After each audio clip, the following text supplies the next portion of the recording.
Welcome back, everyone. Going to start quickly again by saying, if you feel that I've helped you, if this channel has helped you, if it's given you value, drop a free like, engage with this video, leave a comment, subscribe, share this channel with your friends. The YouTube algorithm will promote videos that get engagement. So if you literally want to do the logical, smart thing and put money in your own pocket and in your family's pocket and in your community's pocket and enrich everybody, then consider dropping a free like so that more people see this content and more people learn about Bitcoin. Another macro lesson that I wanted to talk about today was the idea of what you resist persists. And what I've been thinking about lately is that I've been reminded of, have you ever had that time when maybe in school or at work, you've been given maybe 30 days to do an assignment, and as you push that along and you don't get it done within that first couple days of that first week, as that timeline keeps shrinking, it goes from 30 days to 25 days to 15 days to 9 days to 2 days.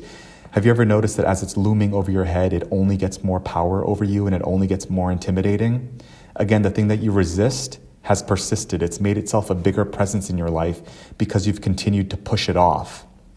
And what that made me think about in the context of Bitcoin is that we've always had to be extremely long-term thinkers. Like we're thinking 50 years, 100 years down the road, even at times where we're looking to a future point when we might not even exist, and our grandchildren's grandchildren will benefit from this future form of important currency, since the world's going to go to a Bitcoin standard and AI machines are going to want to trade in Bitcoin. They're going to want to transact in Bitcoin. Again, to the people that saw the internet in 1980 and didn't know when it was going to take off, they had incredible foresight. So keep doing your research. Understand if you truly get that Bitcoin is the monetary device of the future, that technology, that life-changing technology. And yeah, continue to be reminded of how you are training your mind to adopt a model of thinking far in the future. So again, what we're talking about today, what you resist persists. If you're thinking short-term, if you're thinking about short-term pleasure and short-term gain, you will push off that hard work and your view of the future will be truncated. You'll think in small increments. You won't think in that long, vast, massive future road, and you won't use a lot of that wisdom and that foresight.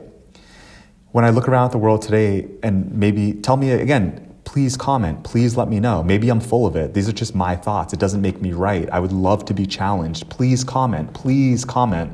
I would love to know what you think, and I'd love to hear different perspectives. But one thing that I hear about a lot lately is sort of these short-term pleasures, like people love the sugar rush, or they love a lot of the junk foods out there or the fast foods. And then you hear about these new like weight loss medicines or weight loss injections. And again, this is not any health advice whatsoever, but in terms of myself doing critical thinking, I've been thinking to myself, well, I want to make sure that I continually do real life exercise, and I go to the gym, or I go on a run, or I take care of my exercise habits, and I stay physically moving around, and I stay engaged physically, playing sports, moving around, always being active. Because I don't want the short-term little dopamine rush of feeling okay because I can sit around watching TV and eating potato chips all day and just have a weight loss injection.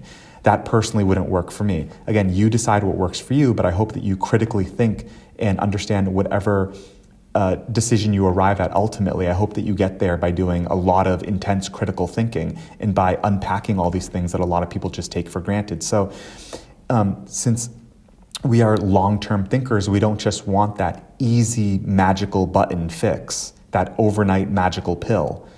I read a comment a while ago that the pawns go first, and I used to play chess, and I was thinking about how a lot of mainstream concepts, they get tested on a lot of normies, and they get tested on a lot of people who aren't going to do a lot of thinking. So you'll just like receive a mainstream order which says everyone has to do this. And maybe it's a little bit more relaxed where it's like everyone has to see this show, like you have to see it, or you have to go drink this thing, or you have to go take this substance, or you have to go check out this new thing, or you have to go to this new place, or you have to engage in this popular thing with your friends. Again, if that works for you and you critically thought about it, then maybe do that. But don't just be a mindless pawn of the system, just chasing these easy pleasures, or just craving that direction just because you're a lost soul, just easily taking whatever direction some random person happens to give you, even a random person on the internet. Challenge that random person on the internet, maybe leave a comment and challenge them, because they're not right. They're also very flawed. They're also extremely imperfect. So challenge everything. I've noticed that I've been relieved lately when I talk to people in the mainstream who disagree with me about Bitcoin, and I feel very relieved, and I actually get reminded that for myself, where my North Star is aligned, I'm very happy that they disagree with me, because it's a litmus test for me, and it shows me I must be on the right path. If there's not endless amounts of people in the mainstream trapped in that matrix thinking and that low-level mediocrity velocity, or that mediocrity frequency, rather, what's worked for me is that I remind myself that I'm actually relieved, and I'm just overjoyed that the matrix is disagreeing with me. Even if I'm alone on a particular path, relief washes over me, because I'm like, okay, I'm not on that huge, broad, spacious road. I'm on this more nerdy, different, weird, small path over here. And at least I can do a mental audit and remind myself, like, oh, this is why I got here. I did all this thinking. I made this to-do list. I looked at all these sources.